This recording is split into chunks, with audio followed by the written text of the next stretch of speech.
কিরে শ্রাবণ, একলা একলাই বসিয়েছিস, মন খারাপ নাকি তো?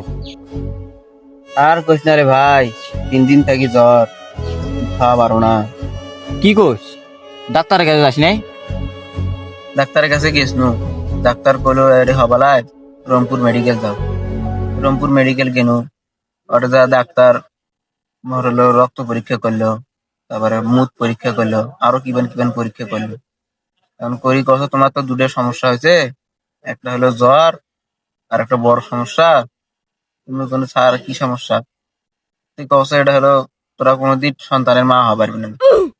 হেই পাগলা, তুই না চ্যাংরা মানুষ, তারে টেনশন করছিস তুই? ঠিকই তো রে, শালা ডাক্তার ভুল রিপোর্ট দিছে রে, এটা তুমি ভাবি দেখো নাই।